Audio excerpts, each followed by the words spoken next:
Good morning, good afternoon, good evening, good night, whatever those who are watching this video now for that. Good morning, good evening, good night, whatever. So now we are starting with our new lecture number 2. It is lecture number 2.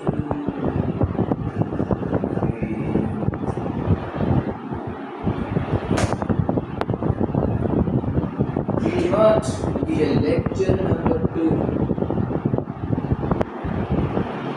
of based on microsporogenesis, megasporogenesis, pollen green vitality, pollen green के ऊपर pollen energy के ऊपर pollen का division होना, सब कुछ पढ़ाएंगे इस लेक्चर के अंदर और totally based on NCERT NEET, totally based on अगर आप नीट के लिए कंटेंट सोच रहे हैं और ढूंढ रहे हैं तो ये सबसे बेस्ट कंटेंट मिलेगा। एक नंबर नीट के लिए कंटेंट बनाया जाता है इसमें। I hope you are able to audible and seeing this screen very properly. Now we are starting our lecture that is microsporogenesis पहला topic है lecture का। So what do we mean by actually microsporogenesis? Let me discuss with you. तो microsporogenesis होगा क्या है? Development of microspore actually called microsporogenesis. जिससे later on क्या बनेगा? pollen grain का बनने को ही कहा जाता है microsporogenesis. So the process of formation of microspore from the sporogenous cell is called microsporogenesis. The process of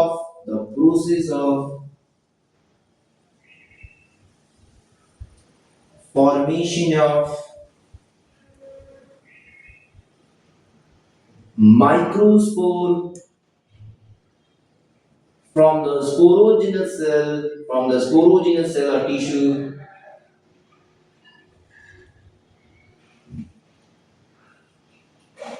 is called microsporogenesis. It is called microsporogenesis that show meiosis every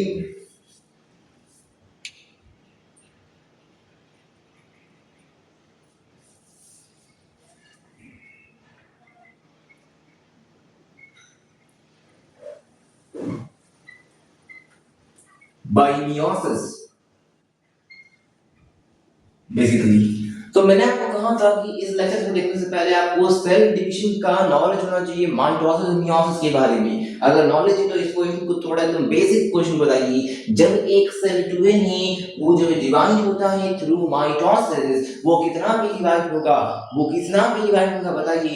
it will divided on 2 of 2n दोनों cell बनेगा एक 2n बनेगा। जब वो meiotically divide होगा तब वो divide हो जाएगा 2n के ऊपर n and n। अगर यहाँ पे 46 क्रोमोसोम है तो यहाँ पे कितना आ जाएगा 23 और 23। पर यहाँ पे अगर 46 क्रोमोसोम है तो यहाँ पे भी 46 और यहाँ पे भी 46। तो इसलिए मियोटिक डिवीजन को रिडक्शन डिवीजन कहा जाता है जिसमें क्रोमोसोम का नंबर डिवीजन होता है and the unequal division. These all are already taught you in class 11. Today we are focusing on microsporogenesis actually. So let's start our topic with a basic knowledge of cell division. So मैं जो बोल रहा था सबसे पहले हमने कहा था दैट इज माइक्रोस्पोरोजेनेसिस में एक सेल डिवाइड हो जाएगा 4 टेट्रा माइक्रोस्पोर पे। 1 से 4 का डेवलपमेंट होगा माइक्रोस्पोर टेट्राड के थ्रू। ये मान लो एक माइक्रोस्पोर है, माइक्रोस्पोर का फॉर्मेशन में ये मियोसिस के थ्रू स्पोरोजेनस टिश्यू है जिसको मियोसिस करने के बाद हमें 4 इंडिविजुअल मिला है और बिलीव मी ये चारों पैक्ड रहेगा by what tell me by callose. Callose की ग्लू से ये चिपका रहेगा, कैलोज की ग्लू से चिपका रहेगा और इसको डिहाइड्रेट करना पड़ेगा। इसके बाद वाले प्रोसेस में क्या करना पड़ेगा? डिहाइड्रेट करना पड़ेगा थ्रू कैलोज एंजाइम में।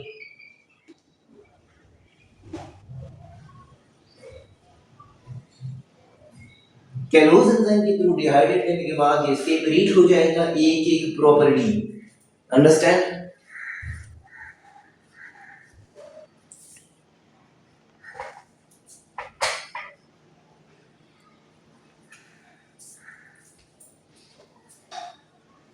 ओके तो इसमें देखना ये मियोसिस करने के बाद ये चार टेट्राड की बनी गांठ दी है anther mature and dehydrate by callose glue that is why और ये कैलोज एंजाइम कहां से बनता है टेपेटम से बनता है ये पढ़ाया गया था मतलब प्रीवियस लेक्चर भी उसको देखिए तो समझ में आएगा ना नहीं तो कैसे समझ में आएगा।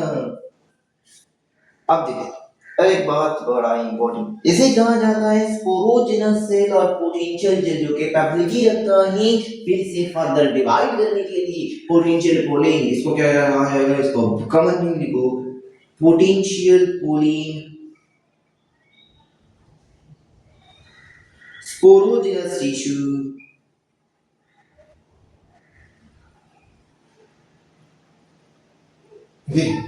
Basically like that. उसकी बाद ये जो है ये और ये इसको क्या कहा जाएगा इस इसको टू एन ये है टू एन और ये सारे एन बिकॉज ये मियोसिस हुआ है ओके। अब देखो मियोसिस वन के बाद और मियोसिस टू भी डिफरेंस देखिए कि मियोसिस वन पे क्रोमोसोम का नंबर डिवाइड होता है meiosis two is just similar to mitosis that is why you employ अगर दो बार मियोसिस होता है मतलब दो बार ये सेल डिवीजन का नॉलेज नहीं रहेगा तो नहीं कर पाओगे। आप सोचोगे सर इसमें तो n by 2 होना चाहिए ना एक एक को n by 2 मिलना चाहिए बिकॉज़ वो मियोसिस 2 में भी डिवाइड हो meiosis 2 is just similar to mitosis which is a repeated process of mitosis actually जो क्रोमोसोम का नंबर हाफ होता है वो सिर्फ मियोसिस 1 पे ही होता है।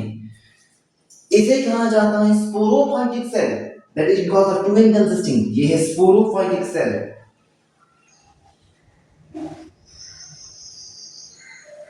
इन दोनों को कहा जाता है gametophytic cell gametophytic cell okay समझ में आ रहा है ना अच्छा लग रहा है क्लास को।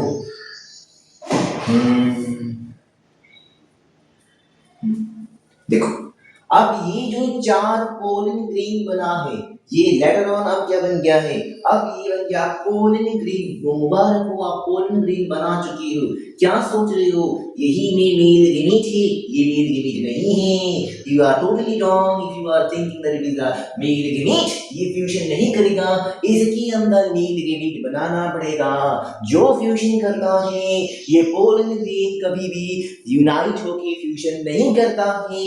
पोलिन ग्रीन के अंदर दो सेल प्रेजेंट रहता है एक वेजिटेटिव सेल और एक जर्मिनेटिव सेल वो जर्मिनेटिव सेल अगेन डिवाइड करता है दोनों टर्म में 60% केस होता है जो डिवीजन पहले ही हो जाता है 40% केस है जब वो स्टिग्मा के अंदर गिरता है तब हो जाके डिवाइड होता है किस पे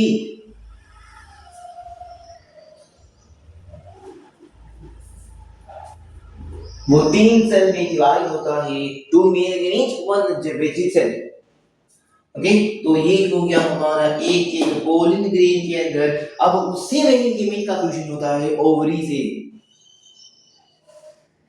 मैं बना देता हूं। अब हम पोलिन ग्रेन का स्ट्रक्चर देखने जाएंगे अच्छे से देखो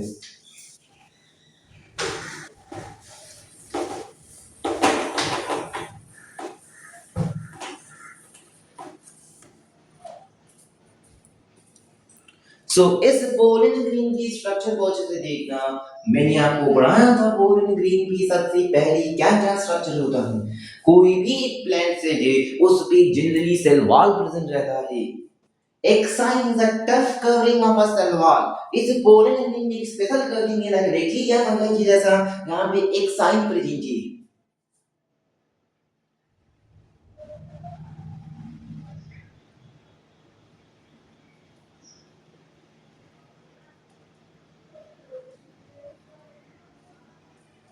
ओके ये हो गया एक्साइन इस पार्ट को कहा जाता है exine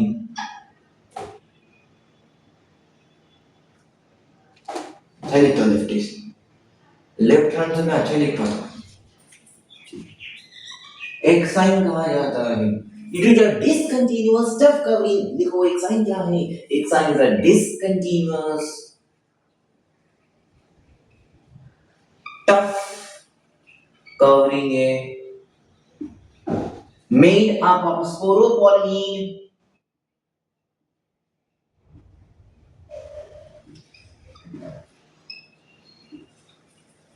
which is highly resistant to any bacteria, any alkali, any base, any acid, any medium, any temperature, any enzyme, which is not being dehydrated, degenerated. That's phoropollen. That is why it is used as a forensic department by to preserve for further generation, further on. अब ये exine का जो ऐसा shape देखा गया है, it is very very important. ये ऐसा शेप, जैसा ऐसा शेप जो बताया जा रहा है, एक्साइन का ये शेप एक्चुअली में डिटरमाइन करता है टैक्सोनॉमी को। जब क्लासिफिकेशन होता है प्लांट की बिग ग्रुप की स्टडी के ऊपर, ये एक्साइन की कवरिंग लेके क्लासिफिकेशन किया जाता है। It also get a research on the study of taxonomy. तो write down this exine is also help in similar pattern are kept used in taxonomy. This shape of this structure of exine help us to determine and study of taxonomy. Shape of exine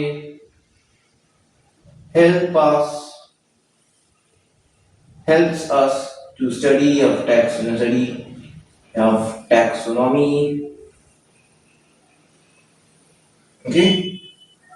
next उसके बाद मैंने क्या बोला था, cell wall रहेगा।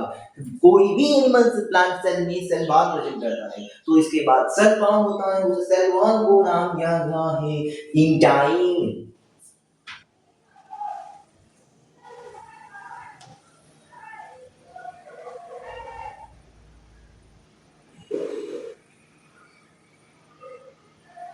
इसे intine कहा जाता है। ये intine actually continuous covering, continuous thin covering लिखो।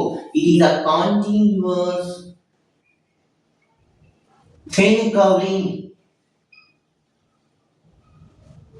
ये क्या है, continuous thin covering is made up of cellulose in the pectoral, that is what it is called pectocellulose. It is made up of pectocellulose, made up of pectocellulose. Understand? Intine is a continuous covering और intine actually pollen tube को form करता है and forms pollen tube.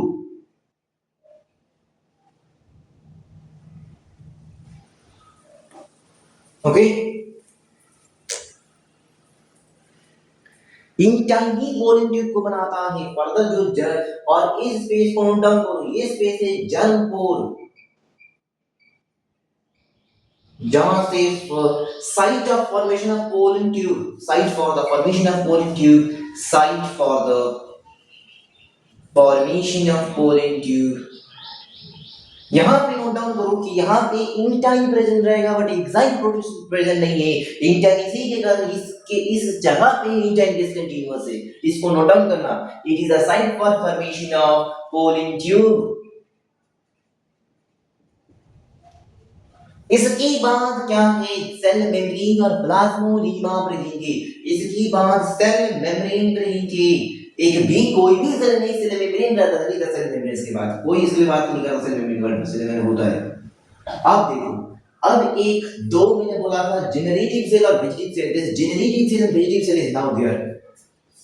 ये जब meiosis होता है तो ये unequal division, unequal reductional division होता है, जिसके कारण कैसा होता है, अनइक्वल रिडक्शनल डिवीजन होता है, जिसके कारण इसका जो न्यूक्लियस होता है, इसके कारण इसमें डिवीजन देखो, दोनों सेल के बीच का डिवीजन बहुत अनइक्वली हुआ है।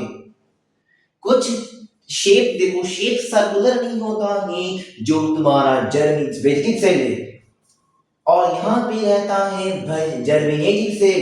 जर्मिनेटिव सेल ऐसा क्या लग रहा है कि एंजाइम लाइन बताने जा रहा होगा, ध्यान से सुनना, नोट डाउन करो। It is as if like that the vegetative cell, that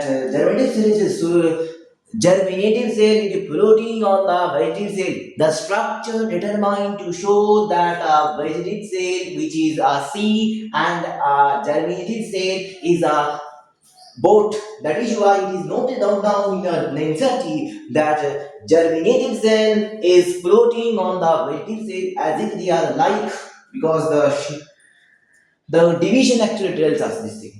अब देखो यहाँ पे डेंस प्रोमिनेंट न्यूक्लियस के बाद यहाँ पे साइटोप्लाज्म प्रेजेंट रहता है, डेंस साइटोप्लाज्म।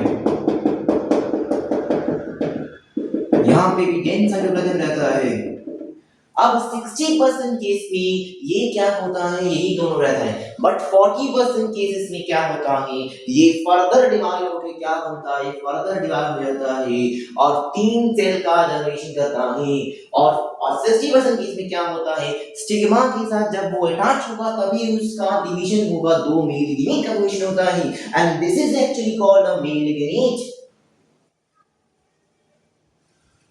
अंडरस्टैंड?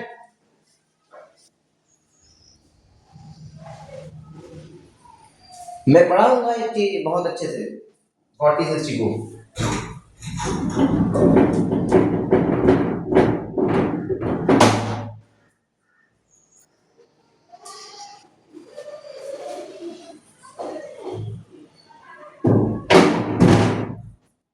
थोड़ा सा बाहर चले गया था उस तरफ, बाउंड्री की उस तरफ गया था।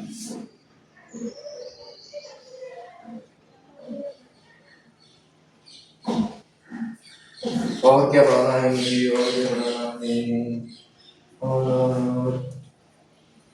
और सब बताना।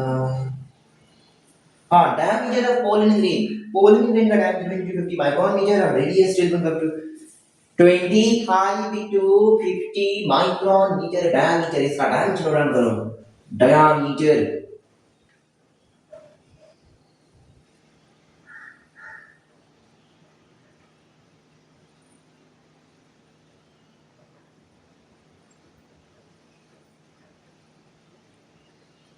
और radius इसका half, that is 12.5 to 25 micro, 12.5 to 25 micrometer। सही में ये रेडियस का सॉल्यूशन आता है हर साल। अब मैं बात करने जा रहा हूँ आपसे, क्या किसके बारे में बात करें, किसके बारे में बात करें, हाँ पोलन के कुछ डिटेलिंग के बारे में बात करेंगे। दैट इज, देखो मेरा एक बात सुनो, मैं हैप्लॉइडी और पोलॉइडी के बारे में बात करने जा रहा हूँ, डिप्लॉइड और हैप्लॉइड।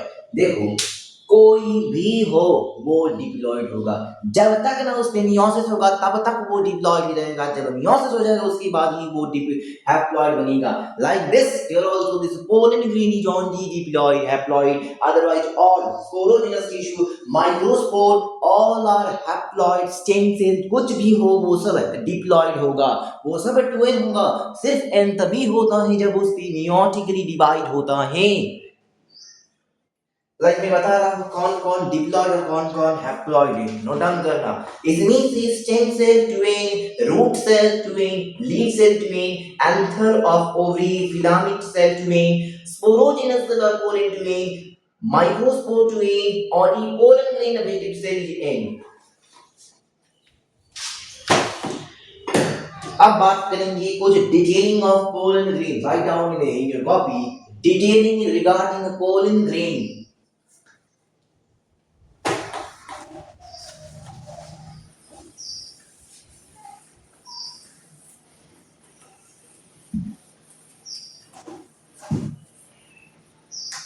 तो लिखो, सबसे पहले लिखो पोलन शेडिंग, जिसके बारे में बहुत देर से बात कर रहा हूँ, पोलन शेडिंग।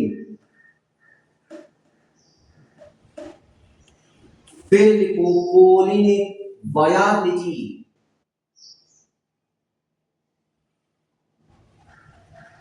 और फिर लिखो पोलन एलर्जी।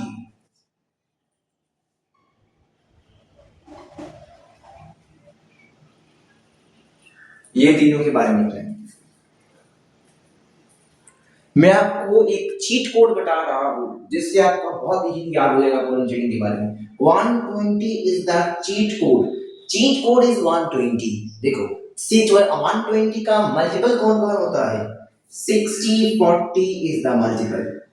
अब 60 से 60 को 120 तभी कर पाएंगे जब उससे 2 मल्टीप्लाई करेंगे, और 40 को 120 तभी कर पाएंगे जब उससे 3 मल्टीप्लाई करेंगे। यस दैट इज व्हाई ये डिवाइड पोलन शेड होता है। 60% केस पे पोलन शेड होता है 2 पे, और 40% केस पे पोलन शेड होता है 3 पे। यही है चीट कोड और यही है pollen shedding, nothing else. In 60% case of angiosperm, the pollen are shedding in 2 cell stage, vegetative cell and germinative cell, and in rest 40% the shed of the 3 cell stage vegetative cell into male unit. Trick is that 120. Now understand? अब बात करेंगे pollen viability। It is a time duration. Just call OTP का मैं बात करूं, अगर मान लो आपको पीडब्ल्यू ऐप लॉगिन करना है, आपको कोई ओटीपी भेजा जाएगा 0509 मान लेते हैं, वो ओटीपी आपके लिए वैलिड होगा एक स्पेसिफिक टाइम ड्यूरेशन तक ही, उसके बाद वो ओटीपी इनवैलिड हो जाएगा। It is just similar to like that answer तब स्टिग्मा पे पढ़ने की टाइम ड्यूरेशन तक ही। मतलब मैं बताना चाह रहा हूँ आंसर एक टाइम ड्यूरेशन है, एक निर्धारित टाइम ड्यूरेशन है, आंसर का पोलन ग्रेन को बर्स्ट करके वहां तक पहुंच के सिग्मा पे पहुंचना है। अगर वो टाइम ड्यूरेशन से बात जाता है तो वो फर्टिलाइज नहीं हो पाएगा for rice and wheat. Example is very very important, I am telling you rice and wheat, इसका टाइम है 30 मिनट्स।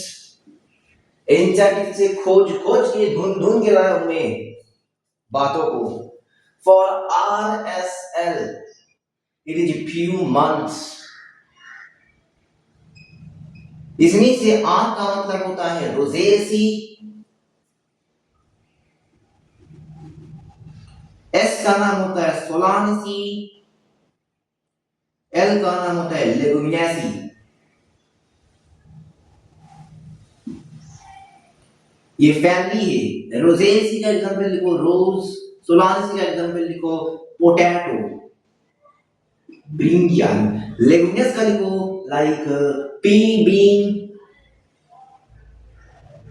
ओके। और पोलन एनर्जी जो होता है, और कुछ बताना, हाँ डेफिनेशन लिख लो। पोलन variability का डेफिनेशन लिखो, the pollen has an activity time which is called pollen variability। in this variable time the pollen can reach to the leaves to fertilization, otherwise not। now next is pollen allergy।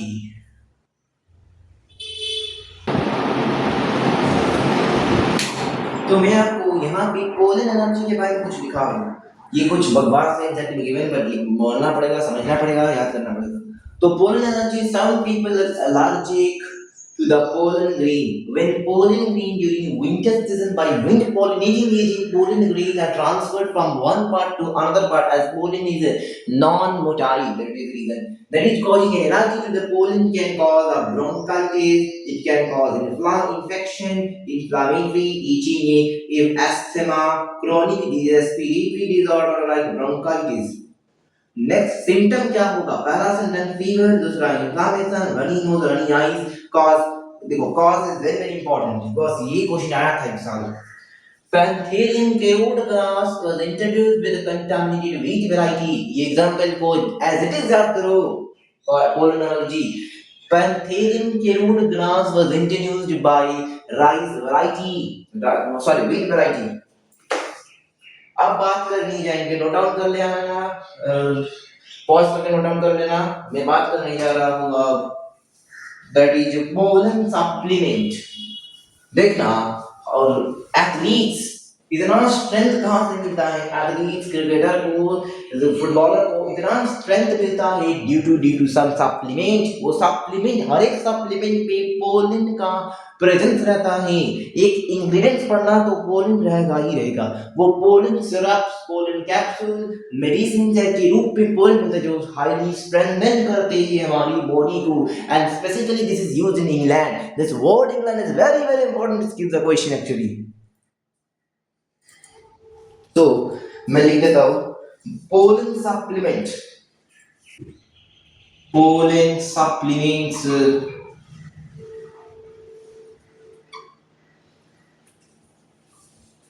that is pollen are very nutritious by taken by athlete in racehorse, available in the market, syrup as a tablet, as a capsule, more common in western country like England।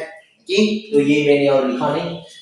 अब बात करिए pollen के बारे में, pollen preservation, pollen को preserve कर सकते हैं। मैंने अभी बोला ना एक चीज पढ़ाया था, पोलन वायाबिलिटी।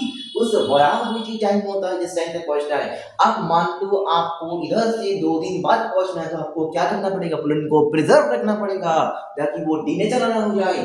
तो पोलन प्रिजर्वेशन के बारे में लिखो।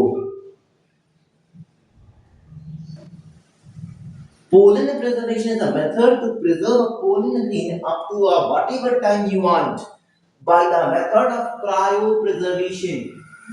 मेथड यूज होता है इसके लिए, मेथड के नाम पे लिखो क्रायो प्रिजर्वेशन।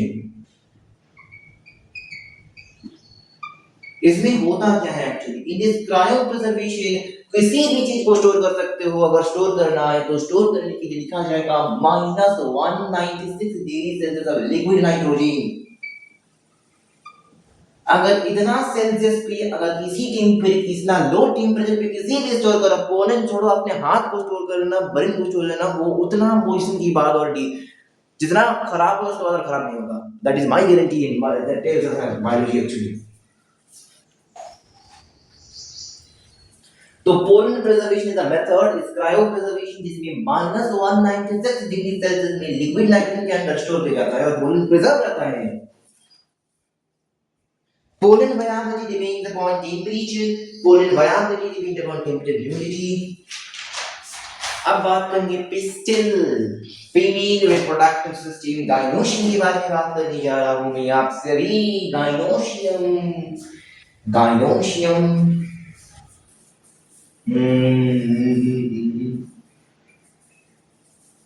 ठीक है, मैं दिखाती हूँ।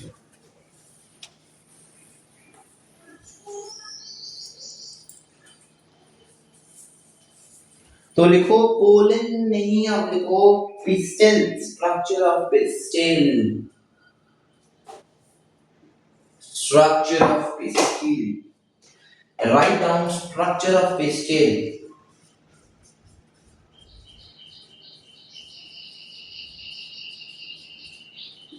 Pistil is the female part actually. यहाँ पे देखो pistil अगर मैं डायग्राम बनाता हूँ तो देखो अच्छे से,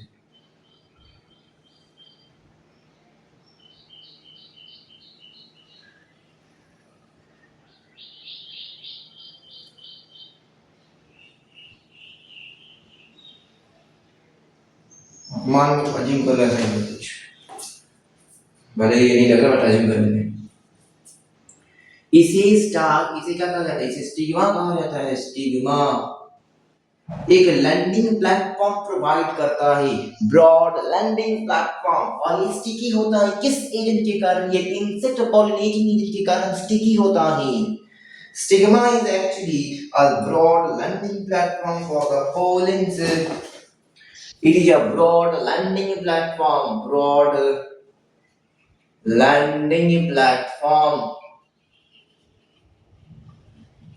ओके ये क्या होता है, ये होता है स्टाइल। ये स्टाइल क्या होता है, स्टाइल एक्चुअली सिलेंड्रिकल स्ट्रक्चर होता है। Style is elongated tube of pollen tube grow, जहां पे pollen tube, a site for pollen tube grow, SIT है, site where pollen tube grow, where pollen tube grows। और ये होता है स्टिग्मा स्टाइल ओवरी, ये ओवरी है। ओवरी में ये कुशन नक्षत्र को प्लासेंटा कहा जाता है, जिससे ओव्यूल, ओवेरियन स्पेस या लोक्यूल कहा जाता है। इसमें रहता है हमारा that is called new generation, further generation का, प्रोजेनी का रेस और जनरेशन को कंटिन्यू करने का सबसे बड़ा इंपॉर्टेंट पार्ट है ovule.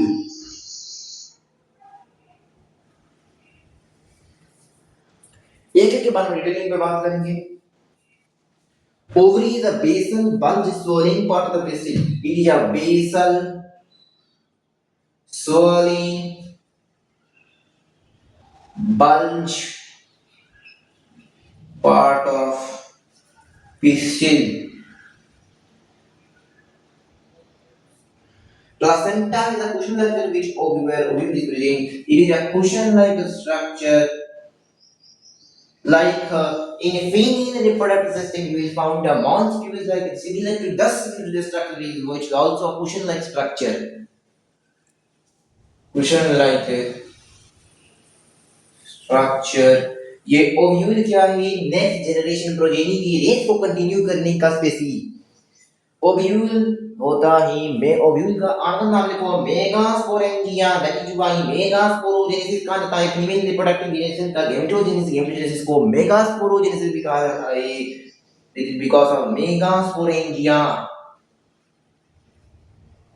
Okay, space present in the ovary placenta with a multiple ovule. अब देखो ये ovule का पिक्चर है, बहुत बकवास डायग्राम बनाए हैं। आप चाहे तो बुक्स को नेट इंटरनेट से सर्च करके इसको अच्छा डायग्राम देख के ड्रॉ करेंगे। The next is pollen with multiple ovule, pollen with multiple ovule। कोई बता पाएगा ऐसा एग्जाम्पल? ऐसा एग्जाम्पल बता पाओ कोई बताओ बताओ बताओ ऐसा एग्जाम्पल। देखो अभी गर्मी का मौसम चल रहा है, हम सभी कोई खा रहे हैं क्या? उसी का नाम लिखना है, वाटरमेलन, मास्क मेलन। उसके बाद लिखो पपाया, गुआवा और orchid. Pollen with single seed, rice, bean, mango. Pollen with single seed क्या होगा? Rice, wheat, paddy। अच्छा मैंगो कौन ड्रिंक कर रहे हैं? Mango, coconut. कुछ यार है सबको। Now many flowers have only one carpel, that is called apocarpus or syncarpus के बारे में जाएंगे। That is apocarpus जब वो carpels are free और syncarpus मतलब carpels are fused. Micaria and papaver is the best example to describe this topic। और इन सब की बेस से क्वेश्चन पूछा जाता है, अच्छा यहाँ तो ध्यान से पढ़ना है इसके लिए।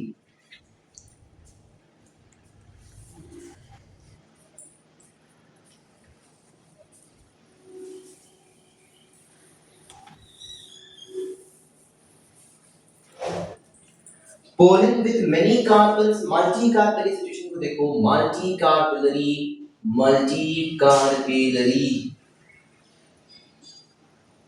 उसमें से लिखो एपोकार्पस मतलब फ्री, और लिखो सिंकार्पस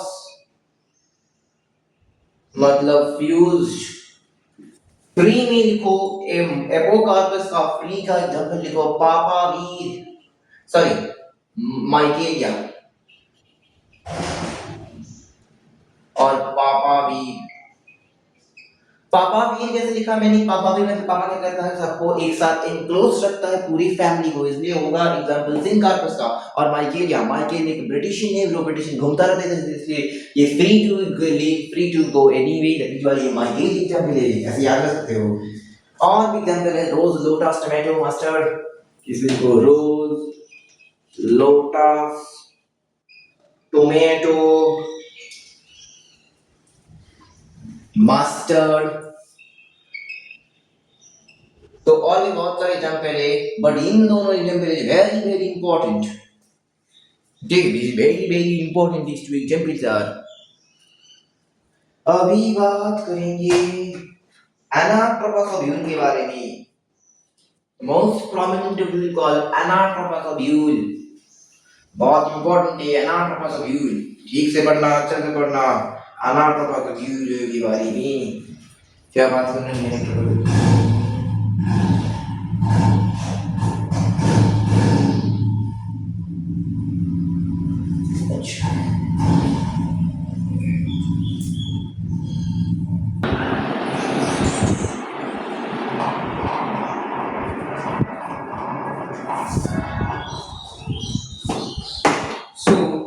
this is actually an anatropous ovule. इस एनाट्रोपस ओव्यूल में ये वाला पार्ट है प्लेसेंटा, जहां से अटैच रहता है ओव्यूल। ये कुशन लाइक स्ट्रक्चर प्रोवाइड करता है, सपोर्ट में हेल्प करता है, कुशन देता है ओव्यूल को। Next it is funicle like rod, stalk like structure है। ये पॉइंट इज आइडियम, a region between and funicle and ovuole। region between funicle and ovule is a hilum. ये चलाजम एंड ये चलाजा है और ये माइक्रोपाइले, ये न्यूक्लियर सेल, ये इंटेगुमेंट, ये आउटर इंटेगुमेंट फॉर्म सिलिकोट टेस्टाट हम करता है ये।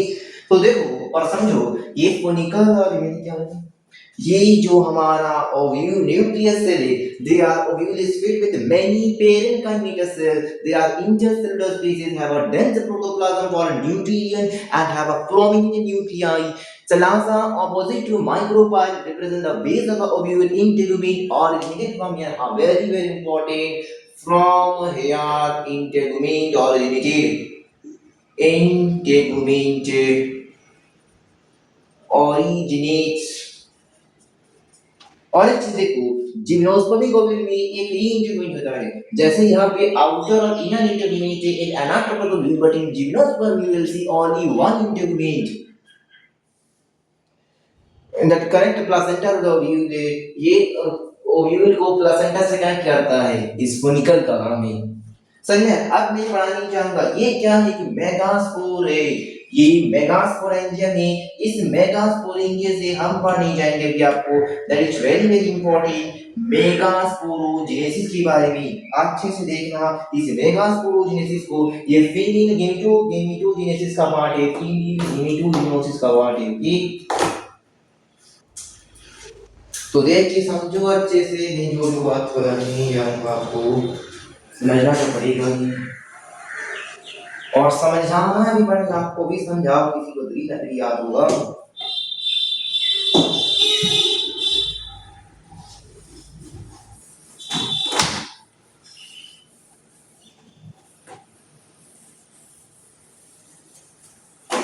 अब बात करेंगे एनाट्रोपस ओव्यूल के बाद, मेगास्पोरोजेनेसिस के बाद।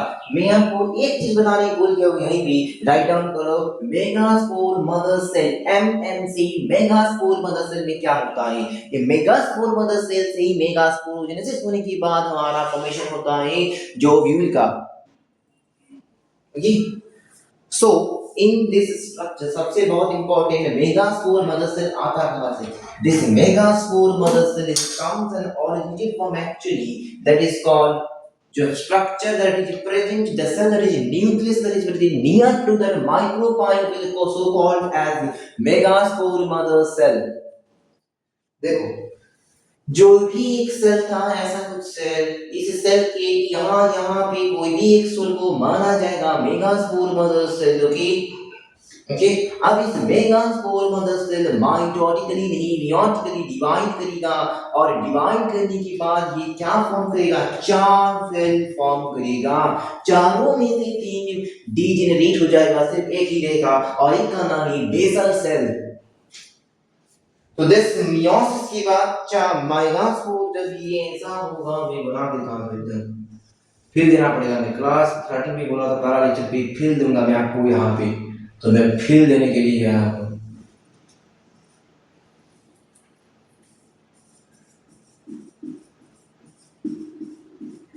इसमें से ये cell actually megaspore mother cell, अब ये मेगास्पोर मदर सेल ही फॉर्म करेगा।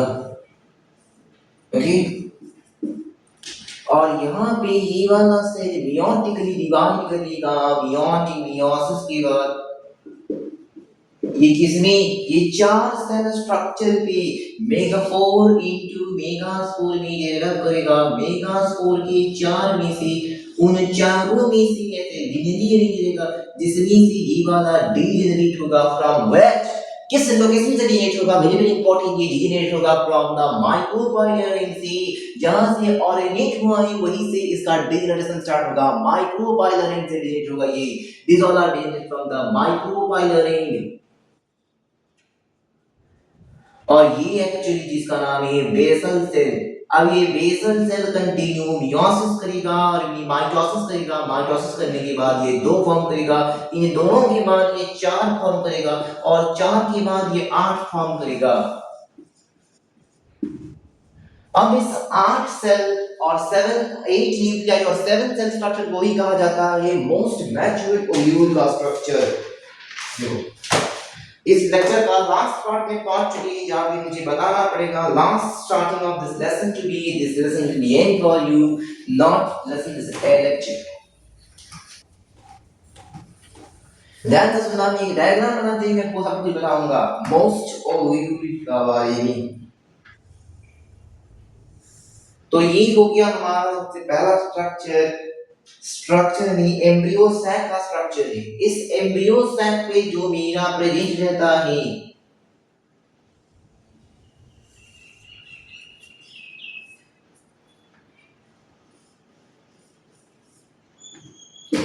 इसे एंटीपोडल सेल कहा जाता है। ये antipodal cell present toward chalaza, chalaza line की तरफ एंटीपोडल सेल प्रेजेंट रहता है। This antipodal cell will generate toward the chalaza end, okay, toward chalaza end. उसके बाद ये तीन से अलग हुआ, तीन न्यूक्लियस, तीन सेल और तीन न्यूक्लियस। उसके बाद यहाँ पे रहता है दो पोलर न्यूक्लियाई। अब ये कभी-कभी फ्यूज कलर ऐसे रहता है, it is called polar nuclei. उसके बाद और तीन सेल रहता है, इन तीनों का नाम नोट डाउन करो। सिनार्जिड, दोनों को सिनार्जिड कहा जाता है, एक को एग कहा जाता है। इसमें से इन दोनों को सिनार्जिड कहा जाता है और इसको एग कहा जाता है। दोनों को मिला के कहा जाता है एग एपैरेटस। अब एक चीज लिखो, यहाँ पे एक स्ट्रक्चर रहता है, यहाँ पे सिनार्जिड पे दैट इज कॉल्ड, उसका नाम है दैट इज फिलीफ्रॉम एपैरेटस।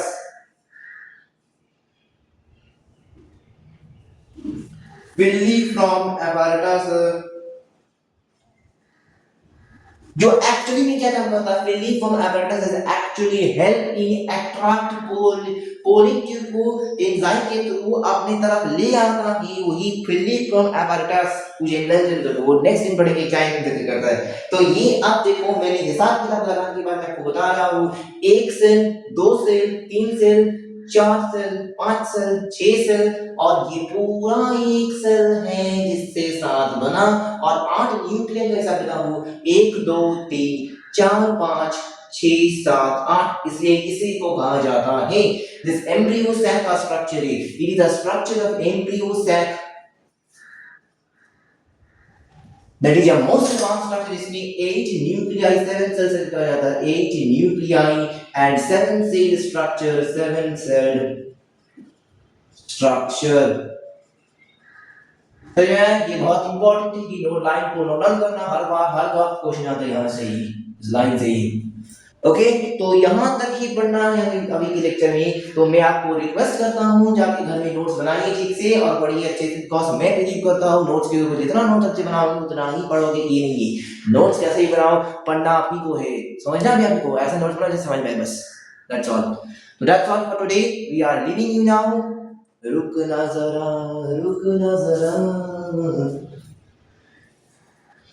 हार के बिना रुकना जरा, ये हार के बिना चलना जरा। तो जाने से पहले आपको एक छोटा सा कोटेशन बता दिया जाता है हिंदी में।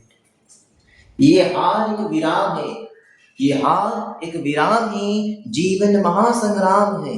तिल तिल में मिटूंगा नहीं, भयभीत में किंचित में वरदान मांगूंगा नहीं। जो मिला वही सही वही गलत, वरदान मांगूंगा नहीं। जब तक है जान वरदान मांगूंगा नहीं। जो मिला वही शान है मेरा। बाय बाय टाटा। That's all for today. Okay, thank you.